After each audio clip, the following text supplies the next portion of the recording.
Hi, welcome to AFTV. I've got Frankie with me. We've just beaten Porto 4-2 at the Emirates. Frankie, that's going to annoy them, but that's what we smell. It reeks of victory, Cecil. We're through. The round of 16 curse is done. Done. And what a way to do it. We made hard work of it, though. We've made way too much hard work of it.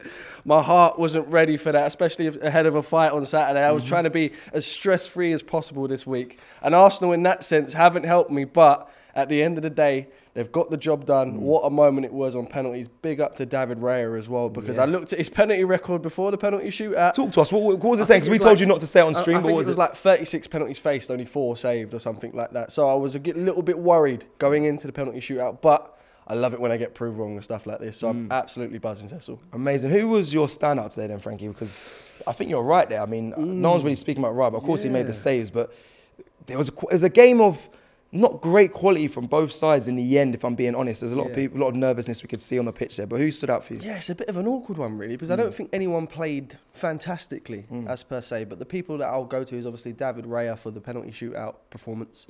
Obviously, Leandro Trossard with a fantastic goal. Thierry Henry-esque finish. I love that little finesse shot into the bottom corner. It's my favourite kind of finisher, absolutely. Martin Odegaard, I thought, played a pretty good game. Maybe in the first half, I think he started to drop off towards the end of the game a little bit, but it was a fantastic assist from Martin Odegaard as well. So if I had to pick between maybe those three throughout the full 90, I'd probably have to say Odegaard. But that's not me saying he played fantastically today. I think everyone was a little bit below par today. 100%. But, you know, this is going to happen every now and then. It's not going to be 7-8-0 every single week. So this has been a grounding experience over the last 2 games, the Brentford game and this one today. You know, it's been much more down to earth for Arsenal, and that's we needed that. Yeah, dissect this then for me, Frankie, because listen, people will say it's Porto, like. Look how excited you got through Porto on penalties. You just about got through. But you can look at it another way and say, but Arsenal are still winning games and it bodes well. Or are you leaning more towards we should have really made lighter work of that? Yeah, we should. If we think about it realistically, it's a Porto side that are not doing fantastic domestically. You know, we probably should have made easier work of it. But we know that Mikel Arteta hasn't got the best of records when it comes to these 2-legged affairs. I'm sure that was the first,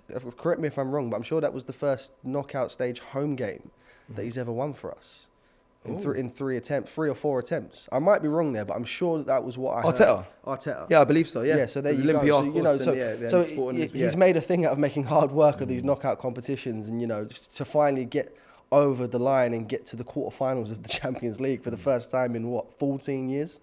It's a great achievement. I was 8 years old. The last time we got through to the quarterfinals of the Champions League. So I'm absolutely buzzing for the team in that sense. I'm absolutely buzzing for Mikel in that sense. And it's just, obviously, I know we got the draw on Friday.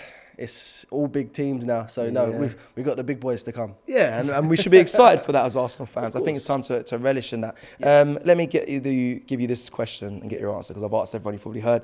Premier League or Champions League for you this season? Oh, do you know what? For me, it's not even close. You know, really? With the Premier League, we've been there, we've done that. Only one of us has done it golden. Just going to say. Fair. But Klopp's last season, Pep potentially with the Chargers, of course, it might not be the same city. But of course, but my point is we've been there and done that with the Premier League. We've never done anything really of note in Europe overall. So to get a Champions League, and I think Laurie made the point earlier, especially if we do it this year. Not saying we're going to, but especially with the fact that it's at Wembley, home advantage. What a night that would be, Cecil. Fair enough. Well, let's hope we can do it. Thank you very much, Frank.